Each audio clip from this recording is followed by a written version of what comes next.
I am here with Caroline Klidonas on Tuesday, October 27th, 2020. Caroline lives in Oakland, writes for Sony, and also does some poetry. Now, Caroline, you said you were writing your own script, and you were about to start pre-production before COVID shut everything down. What was this movie about? Yeah, and really quick, I actually live in Los Angeles. I don't live in Oakland. That's a little bit away from me, just FYI. That's okay, no worries. My script was about a young woman who unexpectedly got pregnant and kind of, the decision she made about that, how she wanted to move forward with that.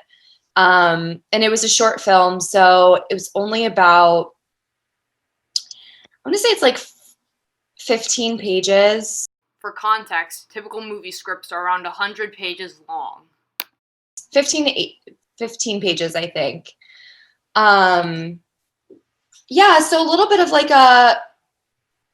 it had a little bit of like a coming of age film vibe. So yeah, that's what that was. And was this your first script you produced?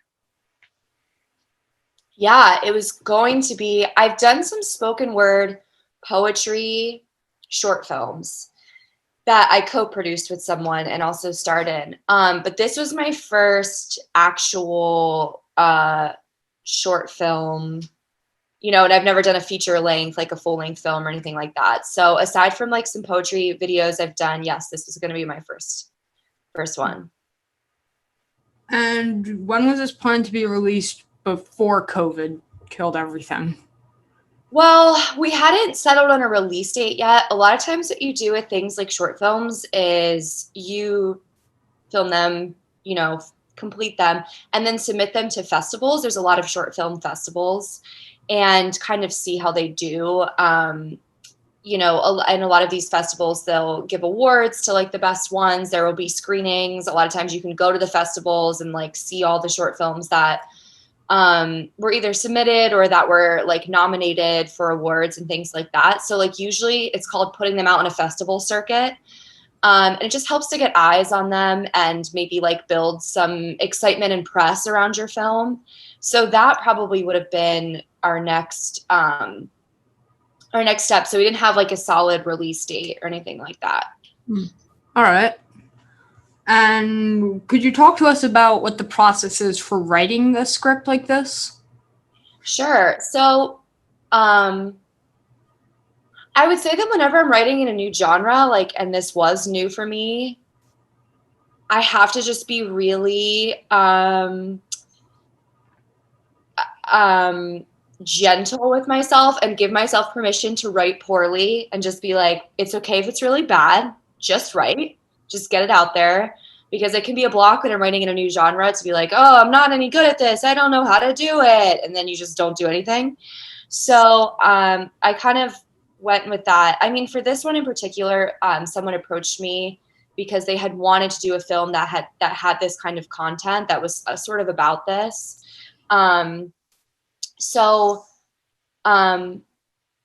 I just gave myself permission to see kind of where the characters took me. I gave myself permission to write poorly, to do a really bad first draft. And then, I revised it. I usually give myself a couple days away, come back to it, revise, do some new drafts. And then when I'm feeling like I'm proud of the draft, I know it needs work, but like could use some outside eyes, then I'll send it to, in this case, my co-producer and director. And I was like, okay, here's what I've got. What do you think? What are your notes? We met. He gave me notes. I do another draft, send it. He gives me more notes. I do another draft. So I think I've come up with probably on the 7th draft by now. So yeah. And you said you were a writer for Sony as well. What's the typical day like in that job? Yeah, so technically I'm a writer's assistant. So my boss is a television writer, and she has what's called an overall deal at Sony. So they pay her to develop new TV shows, write the first episode and then go pitch it to like places like Netflix or Apple to see if they want to make the show. So as her assistant, my daily tasks range from helping her with a pitch for a new TV show and helping her come up with storyline ideas, or reading a latest draft of her pilot and giving her feedback. Ranging from that to like scheduling her meetings and picking up her groceries. So it can really vary from like very mundane to tasks where I'm like, more creatively involved. And how did you get this job? It was very, it just sort of happened. When I first moved out here, I started nannying for a family that lives up the street from me, actually. And I did that for a couple of years. And then when their kids became too old and didn't need a nanny anymore, these were their good friends. And they were like, hey, our really good friends could use a nanny for their daughter. Like, why don't you just babysit her tonight, see how it goes? And I really connected with their daughter. And so I nannied for them for like, I don't know, maybe like 6 months or something. And then I had at the time and still have a side business where I do like social media management and copywriting and all of that. And Eileen, my boss now, the little girl's mother, she started to get to know me. She knew I had this side business. She knew I was an actor, and I started to see that I had some other skills to offer. And part of her deal with Sony is that she gets an assistant that they will pay for her to have. It's like part of her entire contract. So she was like, hey, like, I need an assistant. Would you like that position? Because I know you and trust you, and I think it might be interesting for you as an actor. And I was like, yes. I was actually thinking of moving to Atlanta and like leaving LA. And then she offered me that job. And and that was in 2017. So I've been with her for a while. And what sort of responsibilities do you have there? Definitely managing her schedule. Like, so, people, various, people the assistants of other important people in the industry will email about like, hey, we need a meeting with Eileen, like, what's her availability? So I'm scheduling those for her and kind of letting her know like, hey, you have a meeting today at 3, here's the Zoom link, like managing that. Right now she's working on this really cool show based on a book. And I am helping do the lookbook and like pitch deck for it. So I'm designing that's like sort of like a slideshow or like a PDF you put together. And it has like stills from other films, like photos from other films or shows that give like a similar vibe to what the show would be. And like an in-depth look at the characters and like the season arc. And that's really like when you're pitching a show, you want to be able to give executives like a really clear picture of like, this is the tone of the show, this is the mood, this is why it's important, these are the characters we'll care about and why we care about them and what their journey is. So it's like a visual representation of all that. So like that's one big project I'm working on right now. And just little things that like tasks that help sort of like ease her daily life. Like looking into like, I need to organize this thing in my house. Can you come up with a system for that? Like, it's a wide range. Does sound like a wide range. Yeah. And what led you to pursue this career in acting? On a total whim, my sophomore year in high school, I was very like very academic. I did everything. I was in varsity field hockey. I did track, and I always hated track. And that was the spring sport for me. And I was like, I don't want to do track this year, but I need to do something in the spring, which I didn't really, but, and there was auditions for the play, and I'd done musicals and they were really fun, but I'd never done a straight play. So I was like, whatever, I'll just audition for the play. Like, we'll see what that's like. And it was literally like somebody showed me the color blue for the first time. I was just like, I am obsessed with this. It's so fun and so challenging. And the woman who directed that play was like really influential in my life and just really opened up this whole world of theater to me. So then I did every single play and musical in my high school after that. And then when it came time to apply to colleges, I was really cranky about it and like not motivated and was like mad because I was like, ugh, I don't know what I'm doing. And then it occurred to me that I could major in acting. And I specifically want to do a BFA program, which is there's BA programs and BFA, Bachelor of Fine Arts or Bachelor of Arts. And BFA programs, generally you have to audition and are a little more restrictive in who can. BA, you can pretty much like just be like, that's my major and I'm doing this program. But BFA, you have to audition. They usually only take like 10 to 13 people a year. It's like really competitive. So I went out and auditioned for 4 schools. I didn't get into any of the BFA programs and was devastated. But I went to a school that I had like a good academic scholarship to. And you were only allowed to audition for the BFA program twice. So I had already auditioned once. And I was like, well, I'm just going to go to this school. I have a good scholarship and kind of see how I feel when I get there. And a couple months into just the BA program, I was like, no, I'm like dying to be in the BFA program. And I trained with one of the professors and like really worked on my audition material and auditioned for the second time and got in. So yeah, it was always like, after that, it was like, okay, this is what I want to do for my career. I always knew I wanted to come to LA to pursue it. And once you actually get out of school, it's a wake-up call for like how like when everyone's in college, you all think you're gonna like have an Oscar by the time you're 25. But once you get out here, it's like a wake-up call in terms of like you have to be in it for the long haul. So that was an adjustment, but now it feels just like a part of my life and something that I love and pursue and And did you ever have any regrets about this profession? No, I mean, sometimes I lament like that I didn't get started within the actual industry earlier.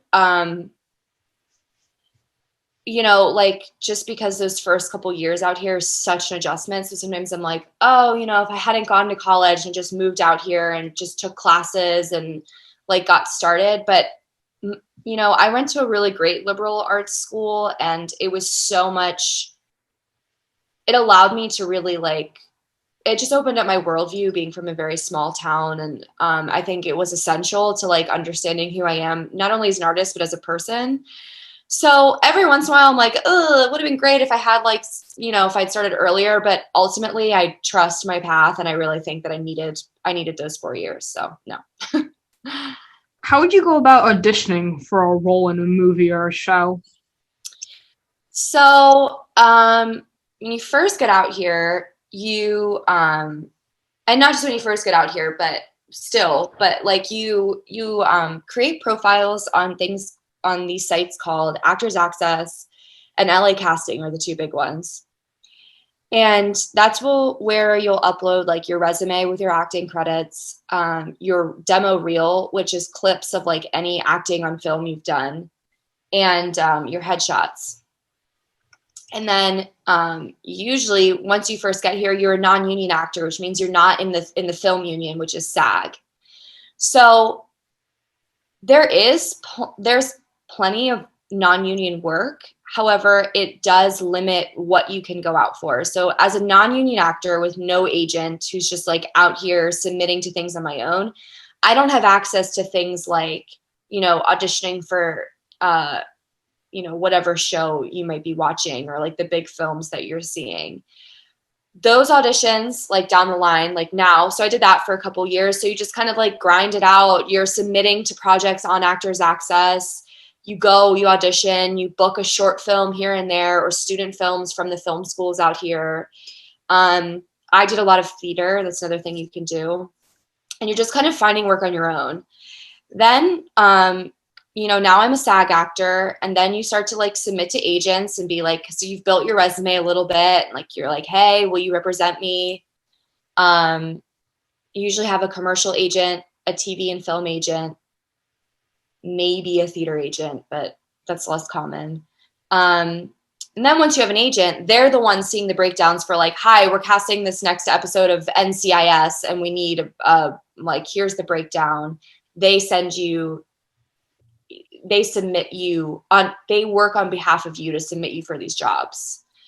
So like, just like freshly moved to LA as a non-union actor with no representation or as like an agent, like you're not just like attending these auditions for all the shows and movies that you're seeing. You know what I mean? It takes time to like sort of even get the representation to get into those rooms.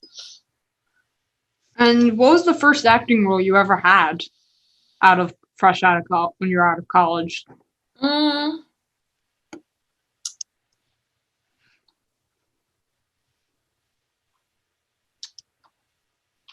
Well, I did a lot of theater. So I had theater credits, but my first like film was a student film at, I don't know about my first one, like I don't even remember, and I did a lot of crappy stuff. The first one that was like felt like a real job was this student film out of CSUN that I was the lead in. It was a short film and it was a comedy. And we did like 3 night shoots where we filmed overnight. So like I'd get to set at like 9 p.m. or something, and we'd wrap at like 7 a.m. It was exhausting because of the location we were shooting at. We were shooting in this like restaurant, so they could only shoot overnight. And then anyway, it was like an 8-day shoot. And then like within their school, they had kind of like a showcase, it was called. So like they picked the best ones to be screened at this theater in Hollywood. And ours was selected. So we went and like attended this night and went into this theater, and I got to see myself like on the big screen, and it was really cool. So that was the first job that was like, whoa, I'm actually doing it, which was several years ago. So that one. And what was your favorite role that you did? My favorite role was in, it's kind of tied. There were 2 plays I did at my theater company. One was called All Night Long, and I played the daughter. Her name was Tammy. It was a really weird, surreal, like sitcom style play, but it was like super bizarro, but like hilarious. And then the other role was I would play Chris in Dancing at Lunasa, which is an Irish play. Those are my favorite roles because like I haven't had like super big film or TV roles, but like the coolest TV film experience was when I booked a co-star on my boss's pilot episode, which is my first like massive budget like set experience, which was just like really cool to see in action and be a part of. That does sound cool. Yeah. And you said you write poetry too? Yes. What would you say is the hardest part about creating that poetry? Probably like finding the discipline to keep doing it. I'm sure as you've surmised, I have like a lot going on. So it can be easy to go weeks or even months without writing any at all. So I think the most challenging, the process of writing is so enjoyable to me, but to like make time for it and make sure I stay disciplined and giving it time, I think is the most difficult part. And you were talking earlier about how you help brands and companies with copywriting and social media and stuff. Mm-hmm. That seems like it would be pretty different from acting. Did that require any additional education? No, I really just learned on the job. I got like, I just started working a couple hours a week as a virtual assistant for this woman that I don't even remember. Oh, I think I met her through the family I was nannying too. And yeah, because she was working with her business. I don't know. That was kind of a while ago. I forget how we connected really. or like why she decided to hire me, but she just needed to help a couple hours a week with like admin stuff, like, oh, proofread this press release. And at that time, like social media and especially Instagram was becoming like huge with influencers and brands. And I think just because I was like, I'm a millennial and like it was already like a part of my life, I was very helpful to her in terms of like, this is how we can use Instagram. And we just sort of like kind of learned together.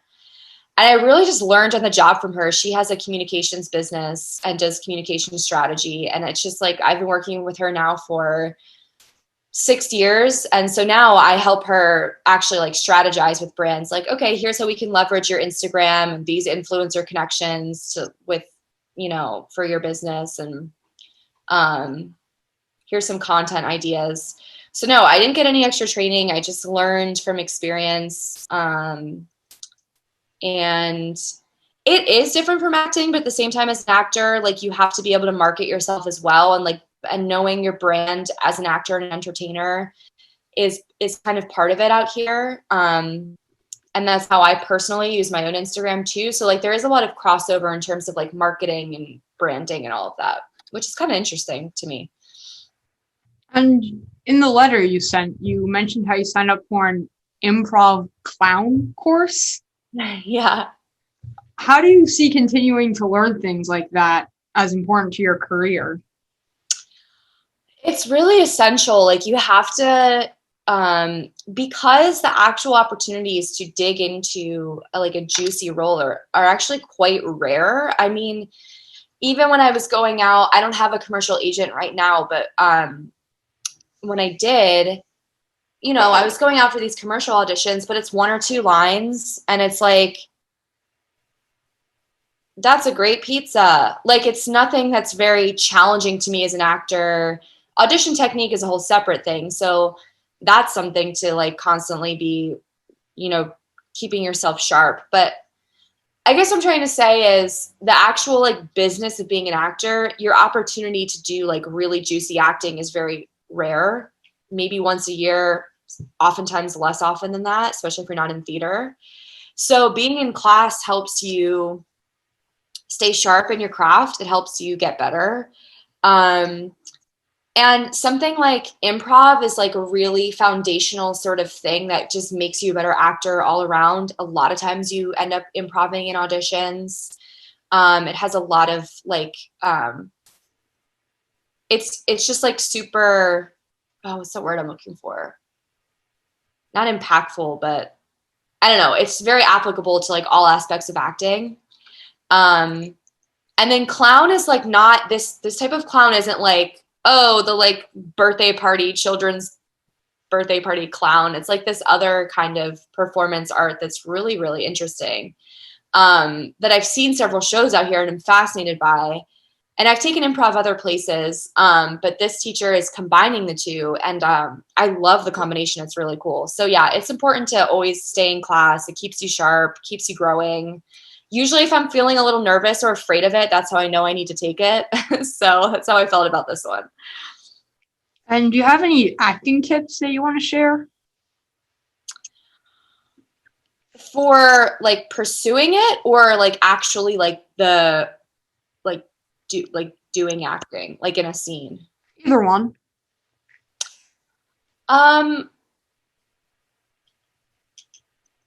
I think like for the craft of acting, it's like, being emotionally available and present is so key, and just like constantly trying to see like, how can I be more available in this moment to what's happening, and embrace the concept of play. And that is so much about not being afraid of looking like an idiot. Like so much of acting is being willing to make a choice and it to be the totally, there's kind of like no wrong choice in a scene, but it can be for the story. And you have to be willing, like there's a quote that's like to embrace looking like a fool. So the more that you can just be willing to like try and fail and look like a crazy person, I think the bolder and better of an actor that you are. And in terms of the industry, it's like, just trust it. It's a long process, and you'll find your people and find your groove no matter what your city is, like whatever city you're doing it in.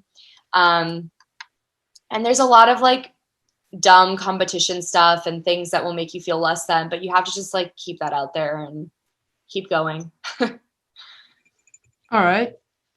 And in your letter, you talked about how opportunities were changing during lockdown. How what was changing? Hmm? How what was changing? Oh, opportunities? Changing during lockdown, yeah. Yeah. What would you say has been the most difficult part of lockdown to accept?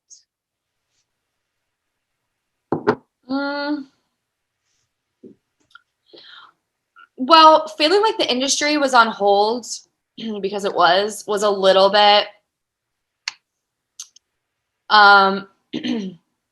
for me in particular. I mean, everyone was feeling this way, but like I just spent a ton of money on new headshots and like rebranding, repackaging, like sort of my marketing materials as an actor. And I was like raring and ready to go to like submit to agents and be like, new year, new me. And because I had agents, but they weren't at the level I wanted, and I'm ready for like a higher level agent. So I had to up level my materials in order to get that. And so I just like invested and did this whole like process that probably took like 9 months. And then and the best time to reach out to agents generally, I mean, this isn't like a hard rule of thumb, but like April, May is a really great time because they're usually like removing the people from their client base that like aren't working for them and looking for new people. But everything was like on pause. So it was hard to have like put in all that work and have all that momentum and then like come to a grinding halt and be like, ugh. So, and then the summer I still did my outreach and stuff and like it was fine, but that was a little heartbreaking. And if you could decide how this pandemic was going to be handled in this country, how would you do it? Well, I would definitely not downplay it the way that it has been downplayed. And I would take a strong and unifying stance on, what needs to be done in order to slow the spread as much as possible. And I'd be very clear. I would trust the experts and, what they're telling me. And I would communicate that in a clear way to the American people, and not be afraid for that to be a strong stance, rather than waffling and downplaying it and being confusing. And yeah. That does sound like a good plan. And on the subject of the pandemic, what measures did your company take to protect you and your fellow workers during the pandemic? Well, Sony sent out I'm like in a little bit of a weird spot because I don't like go to work at Sony on the lots, but I still get the company emails. I work with my boss out of her home or her office space that we rent nearby. But Sony said to us, like, we're going to work from home. Like they sent out a letter about it, like an email. And then my boss, like we just went virtual up until probably like July. So I was just supporting her virtually. I didn't go to her home or her office. But now I'm back in person with them because we're both still mostly quarantining. And I get tested for COVID anytime I have a situation where I'm feeling like I went to some Black Lives Matter protests in June and I got tested after that, so if I do anything like that, I get tested before I'm back in person with them. So we just take the best measures we can. All right.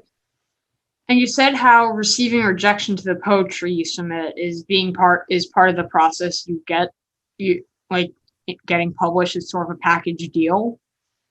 And do you have any advice on how students could handle criticism like that? Yeah, I mean, I really think that just it's so scary to put yourself out there like that. And I so honor that. And it takes courage to submit your work, whether it's sharing it, like, some things I just share on, social media or whatever, or I'm submitting, and all of them take courage. But it's essential because I just feel like every time you do, you kind of build that muscle, and it just like keeps getting stronger, like every audition, every poetry you send, every poem you send in. Um, and the rejection doesn't become like, the more you do it, you don't take it as like, oh my God, I have no worth as a person or an artist. You just take it as part of it. It's almost like interviewing for a job and not getting it. It's just like, this wasn't a fit for the publication at this time. So I think to not take it as an attack or a judgment of you or your art, and just to understand that like it's part of it and it just wasn't a fit. And you said you lived in a small town as a kid? Where Yeah. did you live? I live in York, Pennsylvania. Oh, you lived in Pennsylvania too? Yeah. Cool. Yep. And for getting your career in acting, was college challenging? Yeah. I mean, I loved college. I loved my college experience, but it was really hard.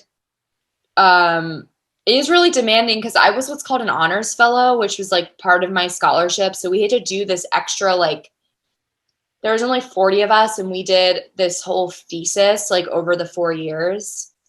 And then I was also a BFA student. And when you're in the BFA program, you just have a really demanding rehearsal schedule. You're often in shows. So I'd be in classes all day and then rehearsals for like 4 or 5 hours in the evenings. And then I'd have homework to do.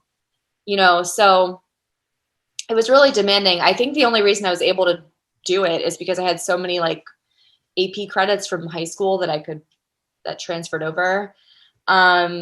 So yeah, I mean, I often look back on my college schedule and I'm like, I don't know how I did that because if I attempted it now, I think I would die. But it was challenging and like in a good way.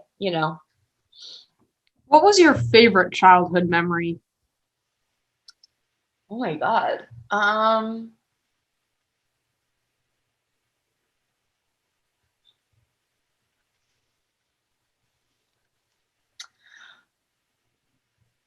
Probably just like playing. Like I grew up as an only child, so I don't know. I played a lot on my own, but it was really fun. And then also I had a great community with like my neighborhood and playing with the neighborhood kids and sledding down the hill that I lived on when it would snow, and we had a snow day all together, very small town kind of community vibe. Do you have any stories or advice you want to share with middle school students that'll be watching this? Um, like about middle school? Yeah. Oh my gosh, let me go back. Middle school. I think I think my wisdom to impart is I worked very hard as a student, but it sometimes came from me putting a lot of pressure on myself to do everything and be perfect. And I think it's important, of course, to like work hard and to be curious and interested in the work that you're doing, but to never let it like come from this place of like just this pressure of like I have to prove myself, and this is how I get validation and love, as if I can just be the best and do the best, because it's not a reflection of like your worth as a person or a human being, and you have value on the planet no matter what your grades are. So I think it's like work hard, but to keep that sense of like this does not define who I am either. All right.